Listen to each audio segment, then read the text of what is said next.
یا اس کی سٹنگز ہوئی یا اس کے اجلاس ہوئے، اور اس میں 69 گواہوں کے بیانات قلم بند کیے گئے. صحیح. درجن سے زیادہ پولیٹیکل پارٹیز اور ان کے وکلاء نے وہاں پہ حصہ لیا. اب وہ مرحلہ آ گیا، آج ہیرنگ مکمل ہو گئی ہے، اور ہیرنگ مکمل کرنے کے بعد سپریم کورٹ آف پاکستان کے چیف جسٹس صاحب نے لائٹر نوٹ پہ یہ کہا کہ آپ جا کے چھٹیاں منائیں اور ہم کام کریں گے. ان کی یعنی چھٹیاں بھی بیچاروں کی گئیں اس کمیشن کی وجہ سے. اچھا ہے، بہت بڑا قومی سوال تھا جو وہاں پہ. اچھا، وہاں کچھ چیزیں ظاہر ہو گئیں. آپ کو یاد ہے، میں آج پھر یہاں دہرا دیتا ہوں کہ جب یہ سلسلہ شروع ہوا تھا تو میں نے پہلے دن کہا تھا کہ یہ کیس 50-50 ہے. 50-50 کا مطلب یہ ہے کہ ایک طرف چکن اور ایک طرف بھینس نہیں ہے، بلکہ آدھا آدھا کیس ہے، کسی طرف بھی جا سکتا ہے. اٹس اینی باڈیز گیم جس کو کہتے ہیں 50-50 وہ ہوتا ہے. پھر کچھ عرصے بعد آپ نے ایک سوال دہرایا اپنا پسندیدہ کہ بتائیے کہ ہوگا کیا. اس کے جواب میں نے یہ کہا کہ اب یہ کیس 75%، 60% کا، پھر 75% کا. آج میں یہ کہتا ہوں یہ کیس 80% سے اوپر چلا گیا، اس لیے کہ آج ہیرنگ کمپلیٹ ہو گئی ہے. جو بڑے اس میں چیزیں سامنے آئیں، کھل کے سامنے آئیں، وہ میں تھوڑا سا عوام کی یادداشت کے لیے سامنے رکھتا ہوں، اور پھر اس سوال کا جواب بھی دیتا ہوں کہ ہوگا کیا. ہوگا کیا. اچھا، اب یہ جو اصل ایشو ہے وہ یہ ہے کہ پہلا سوال یہ آیا ہے سامنے کہ الیکشن کمیشن سے باقاعدہ وضاحت طلب کی ہے دھاندلی کمیشن نے، which is JC جس کو جوڈیشل کمیشن کہتے ہیں. ایک وضاحت یہ طلب کی ہے کہ آپ یہ بتائیے کہ بیلٹ پیپرز کے حوالے سے آپ کی پالیسی یکساں کیوں نہیں تھی. نمبر 1، یہ بڑا واقعہ ہے جو الیکشن کے حوالے سے جو کارروائی ہوئی ہے ساری، اس میں سے میرا جو تجربہ ہے قانون کے طالب علم کی حیثیت سے اور عدالت کا تجربہ، اس میں اس کو ایک بڑی بات سمجھتا ہوں. دس از اے میجر ڈیولپمنٹ. دوسری میجر ڈیولپمنٹ یہ تھی کہ حکومت نے، آپ نے کہا آدھا مان لیا، آدھے سے تھوڑا زیادہ مان لیا ہے دھاندلی کو. حکومت نے کہا بے ضابطگیاں ہوئی ہیں، اور جو وکیل الیکشن کمیشن کی طرف سے، حکومت کی طرف سے، دونوں کا موقف تقریباً ظاہر ہے وہ سرکاری صحیح نظر آیا، لیکن موقف یہی ہے. تو بے ضابطگیاں دھاندلی نہیں ہوتی؟ بے ضابطگی ہی تو دھاندلی ہوتی ہے، دھاندلی ہی تو بے ضابطگی ہوتی ہے. پاکستان کو جو قانون ہے، میں پھر دہراتا ہوں، پہلے میں نے کہا ہوا ہے لیکن پھر دہرا دیتے ہیں، جو آج پہلی دفعہ ہمیں سن رہے ہیں ان کے لیے میں کہہ دیتا ہوں، یا جن کے علم میں پہلے نہیں ہے ان کے لیے میں کہہ دیتا ہوں، پاکستان میں الیکشن کو نل اینڈ وائڈ کرنے کے لیے، ناجائز قرار دینے کے لیے، الیکشن کے خاتمے کے لیے، نئے الیکشن کے لیے 2 صرف قانون میں وجوہات لکھی ہوئی ہیں. تیسری کوئی وجہ نہیں ہے. ایک ہے ایلیگل پریکٹسز. ایلیگل پریکٹسز کا یہ مطلب ہے بے ضابطگی، اور دوسرا ہے کرپٹ پریکٹسز، جس کا مطلب یہ ہے کہ سسٹم کو کرپٹ اگر کیا جائے تو وہ بھی ایک طرح کی بے ضابطگی ہی ہے. اچھا، اگلا جو بڑا واقعہ ہوا وہ یہ ہے کہ بلوچستان کے وزیر اعلیٰ آتے ہیں، وہ پیش ہوتے ہیں، وہ کہتے ہیں میرے پاس تو اختیار ہی نہیں تھا، ساری سلیکشن ہوئی ہے، الیکشن وہاں پہ کوئی نہیں ہو. یہ کون سا وزیر اعلیٰ ہے؟ یہ والے نہیں. ان وزیر اعلیٰ پہ تو یہ الزام ہے کہ ان کو دھاندلی کے ذریعے سے چند سو ووٹوں سے جتوایا گیا اور وزیر اعلیٰ بنوایا گیا ہے. ڈاکٹر مالک صاحب کو، یہ بارزئی صاحب ہیں جو اس وقت بلوچستان کے ہی تھے کیئر ٹیکر پرائم منسٹر بھی، اور یہ وہاں کے وزیر اعلیٰ کہتے ہیں. اور اس کے بعد پھر وہ 35 پنکچر کی جو بحث ہے، 36واں پنکچر جو لگا اور 37واں پنکچر جو لگا، اس کے اوپر جو بیان دیا سیٹھی صاحب نے وہ بڑا ہی امپورٹنٹ، اور میں کہتا ہوں وہ سویپنگ سٹیٹمنٹ ہے. اس نے آپ سمجھے کہ سیلاب گزر گیا ہے سارے حکومتی موقف کے اوپر سے اس بیان کے بعد. وہ بیان یہ ہے کہ الیکشن سے 15 دن پہلے، ہم دکھا چکے ہیں لوگوں کو اس لیے میں دہرا نہیں رہا، 15 دن پہلے سارے اختیارات ہاؤس آف شریف یعنی رائے ونڈ میں شفٹ ہو چکے تھے. یہ بیان ہے ان کا. اچھا، پھر اس بیان کے اوپر ایک کنفیشنل سٹیٹمنٹ جو وزیر سرکاری اطلاعات اور غلط نشریات نے دی تھی، وہ بھی ہم نے عمران کے بیان کے ساتھ جوڑ کے اس کے کلپس ہم نے دکھا دیے تھے، جس میں انہوں نے تسلیم کیا کہ ہاں ایسا ہی ہوا کہ اختیارات ادھر شفٹ ہو گئے تھے. انہوں نے کہا یہ روایت ہے پاکستان میں، بلکہ پاکستان میں انہوں نے نہیں کہا، انہوں نے کہا یہ روایت ہے کہ جب بیوروکریسی کو پتہ لگتا ہے کہ یہ پارٹی جیتنے لگتی ہے تو وہ جا کے اس سے ہدایات لینا شروع کر دیتے ہیں. اس کا مطلب یہ ہوا کہ ریفری بھی وہ خود تھے، کھلاڑی بھی وہ خود تھے، گراؤنڈ بھی ان کے پاس تھا، انگلی بھی ان کی اپنی تھی، وکٹ بھی ان کی اپنی تھی، اور گیند بھی ان کی اپنی تھی، بلہ بھی ان کا اپنا تھا، ہوم گراؤنڈ تھا. تو اسی کو تو دھاندلی کہتے ہیں نا، اس کے علاوہ کسی چیز کو دھاندلی نہیں کہتے. اب ایک آخری بات جو سامنے آئی، بڑی باتیں میں صرف، بہت ساری تفصیلات سامنے آئی، ان میں بڑی باتوں کو میں سامنے لا رہا ہوں. وہ یہ ہے کہ جو فارم 15 ہے وہ مسنگ ہے, یعنی سرکاری نتیجہ. فارم 15 کا مطلب ہے سرکاری نتیجہ. سرکاری نتیجہ مسنگ ہے. کسی جگہ بھی سرکاری نتیجہ موجود نہیں ہے. جہاں موجود ہیں اس میں گڑبڑ ہے, کچھ دیر سے آئے ہیں. اور پھر آخری جو بڑی بات تھی وہ یہ تھی کہ تقریباً 50 لاکھ سے 1 کروڑ کے درمیان ووٹوں کے بارے میں بے یقینی کی فضا ہے. اس کا مطلب یہ ہوا کہ تقریباً 30% ووٹس 25 to 30% ووٹس ایسے ہیں جن کے بارے میں نہیں کہا جا سکتا کہ یہ پڑھیں یا پڑھیں, یہ جعلی ہیں یا اصلی ہیں, یا یہ کس کے تھے یا کدھر گئے. یہ ساری باتیں سامنے آئی ہیں. اچھا, اب اس کو اگر ملائیں سارے کو, اور حکومت کا اعتراف سب سے اوپر آئے گا. حکومت کا اعتراف 2 جگہ ہے. ایک اعتراف یہ کہ house of Sharif Raiwind میں چلے گئے تھے سارے اختیارات. دوسرا اعتراف یہ جو ان کی جانب سے کیا گیا, ان کے وکلاء نے کہا کہ بے ضابطگیاں ہوئی ہیں. اتنی سی تو بات تھی جو وہ چاہتے تھے کہ ثابت ہو جائے. اگر میرے اور آپ کے درمیان انتخاب ہے اور سارے اختیارات میرے گھر 15 دن پہلے شفٹ ہو جائیں تو آپ کہاں الیکشن میں ہیں پھر؟ بالکل صحیح. کہاں پہ لیول پلینگ فیلڈ ہے؟ یہ تو کسی بھی لحاظ سے ایسے آپ نہیں کہہ سکتے کہ ڈیموکریسی ہے, یہاں پہ جمہوریت دکھائی دے رہی ہے. بابر صاحب, اب آپ صرف اتنا بتا دیجئے, آخری سوال اس پر, رزلٹ کیا ہوگا ایکسپیکٹڈ؟ کیونکہ ساری باتیں سن کے ایسے لگتا ہے دھاندلی کو تسلیم کرنے کا رزلٹ تسلیم کیا جائے گا یا بے ضابطگی کے معنوں میں اسے چھپا دیا جائے گا؟ میں کہتا ہوں معنوں میں تو کچھ نہیں چھپ سکتا.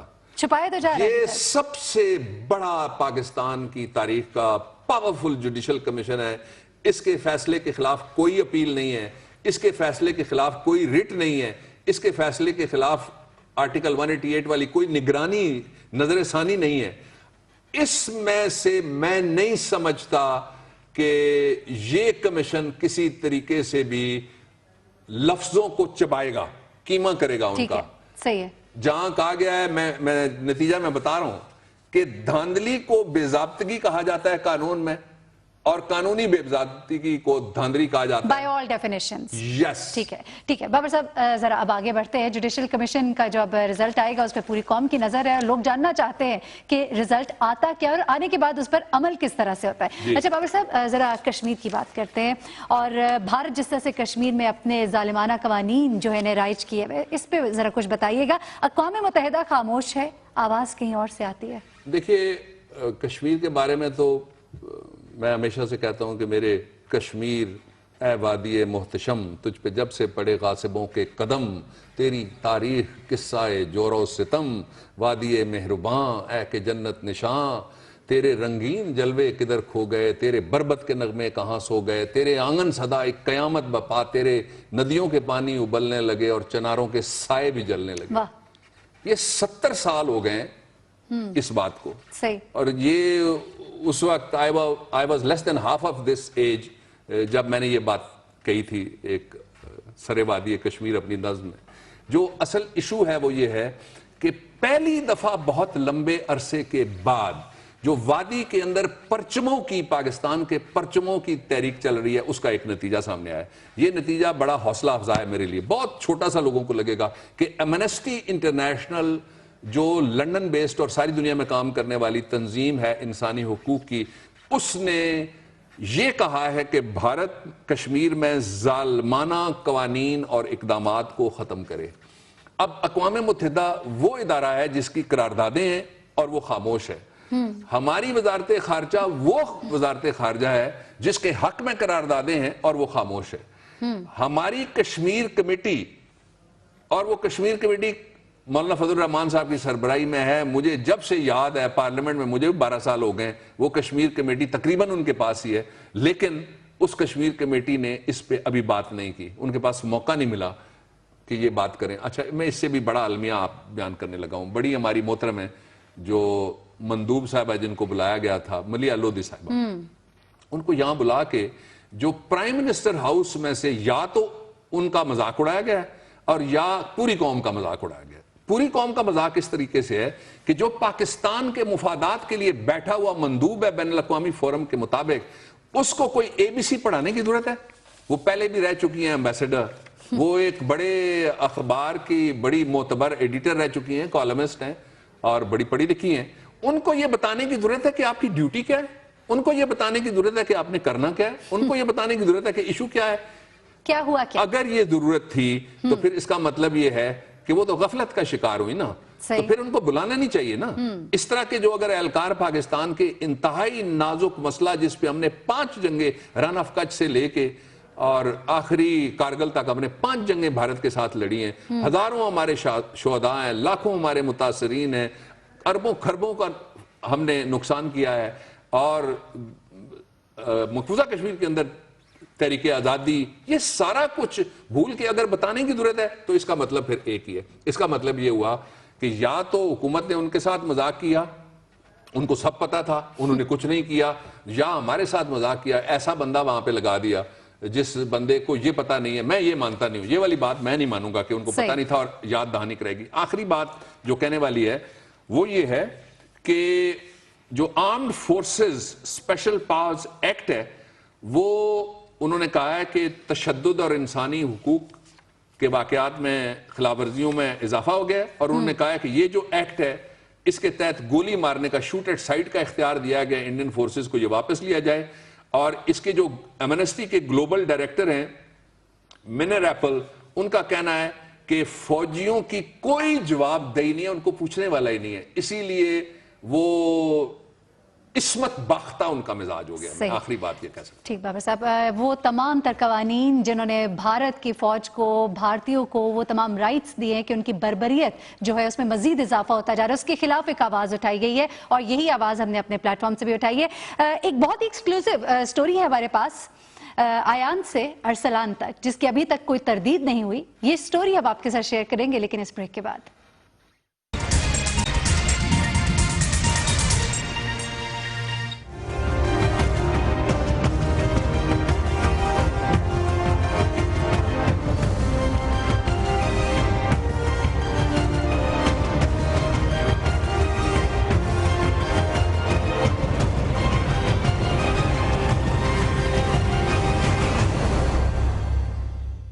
جی ویلکم بیک ناظرین. یہ ابھی آپ نے تصاویر کچھ دیکھی اور ہم نے کہانی کا ذکر کیا, ارسلان سے آیان تک یہ کہانی ہے. بابر صاحب 2 تاریخ کو دنیا نیوز میں ایک خبر چھپتی ہے, اور اس خبر میں ذکر ہوتا ہے ان کا, ارسلان صاحب کا بھی ذکر ہوتا ہے, آیان صاحبہ کا بھی ڈھکے چھپے الفاظ میں ذکر ہوتا ہے, اور اس کے بعد ارسلان صاحب جن کا قانون کی دنیا سے بڑا گہرا تعلق ہے, کوئی تردید نہیں آتی ان کی طرف سے, کوئی قانونی چارہ جوئی نہیں ہوتی, یہ کیا معاملہ ہے؟